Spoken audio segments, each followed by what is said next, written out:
We spoke earlier with CBSN political contributor Rick Davis about the future of the Republican race and the GOP's recent efforts to derail Trump's campaign. Not derailing Trump early was the strategic mistake, and it's made a lot, right? Insurgents in the party always have the ability to gain ground if they're left in a vacuum. John McCain in 2000 was the insurgent, just like Donald Trump. Nobody paid any attention to him. He was this guy that didn't matter. He came from 9th place. And next thing you know, he's winning in New Hampshire by 19 points. Same thing Donald Trump did. You could have killed him in the cradle, right? There's a reason that statement is there.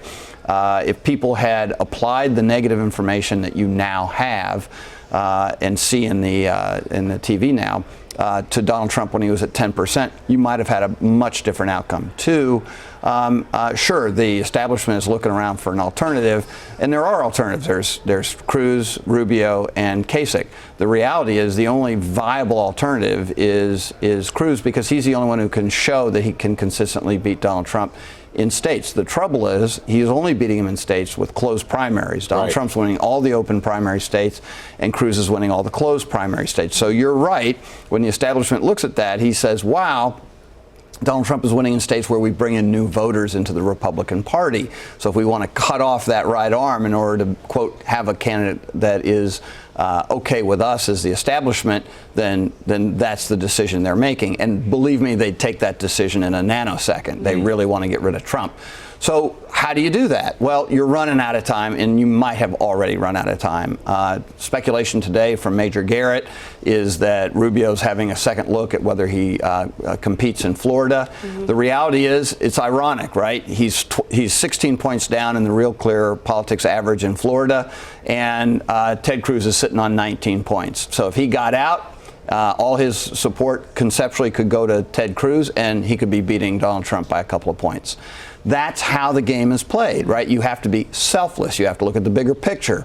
If Rubio wants to be the favorite of the establishment, then he ought to start thinking not about himself and his ambitions in Florida, but the ticket and who's going to ride in November to the general election. There is a suggestion that by dropping out before Florida, he may actually be thinking about himself and his long-term political plans. If you were advising him to considering beyond this election, what would you tell him to do? Would you say drop out before Florida? You never take your eye off the ball, right? It's either a good thing or a bad thing to drop out of Florida for this race, right? The minute you start thinking over the horizon and like, well, is this going to be good for me? You start making enormous mistakes with your political career. The one thing that is absolutely certain is if you take your eye off the ball in a race that you're in, you're bound to lose it. And that's the trajectory he's headed on. So my advice to him would be focus on what's right for this race and let the chips fall. And usually if you do the right thing, the chips fall in your direction.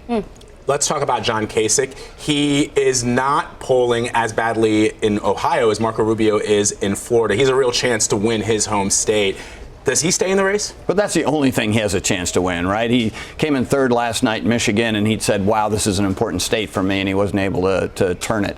So, sure, again, it's kind of the same concept. How do you deny Donald Trump, those delegates from Ohio? So, in his case, slightly different argument, right? It's almost a better argument to say, look, you actually are beating Donald Trump in most of the surveys in Ohio right now. It's close, right? Donald Trump can pull this out, but you're the best shot at winning. And if Rubio got out of the race in Florida, he's also out of the race in Ohio, and maybe Rubio's votes in Ohio could actually be enough to secure the win for Kasich. But one of the things that is absolutely clear, Donald Trump does not pick up the support of these candidates who are getting out of the race. 9 out of 10 of these voters are going to somebody other than Trump. Trump has a ceiling right now that we're seeing in most of these states of around 40%. And so is he able to aggregate these extra 10% and become a majority leader of our party? Or is he got a hard cap, and if it ever got down to a one-on-one race, does he start losing by 10? So then what does he need to do? We saw this press conference speech, and we admit it's, it's partial infomercial, but also I think his mood was a little bit different. There was something, for lack of a better word, more presidential, if you will. And I wondered if he was deliberately doing that to pivot towards the general election. What does he need to do to maybe lure some of these people who are not going to him? Yeah, well, if you dig deeply past the stakes and the Trump whine and the insults against the rest of the field and Mitt Romney and Lindsey Graham, you actually find a message. And the message in there is, hey, I'm okay. I'll actually help the Senate win re-election. I'll help the House win re-election. I can be one of you guys. Kind of a dangerous appeal. He likes to flog himself as the enemy of the establishment, but there was no question an arm stretched right out to shake their hand and say, wait a minute, come to me. I can be the leader of the party. I can play the game. I am a deal maker. Let's make a deal.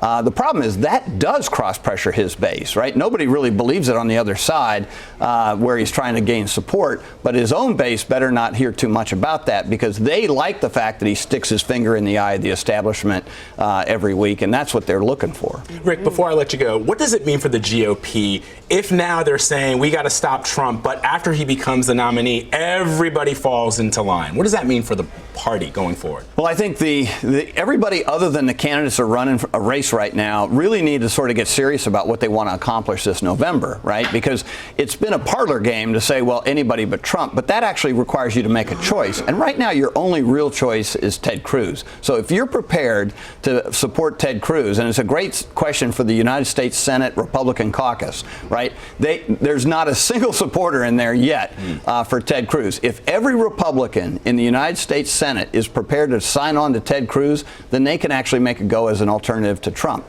But if they're going to play the game of sitting back and just complaining about Trump but not making any choices, like Mitt Romney did, he went out and blasted Trump, but he didn't say, I want this person to be the alternative. It's not good enough just to complain. You actually have to offer a choice. Rick, thank you very much. Great insights. We appreciate you coming by. Thanks.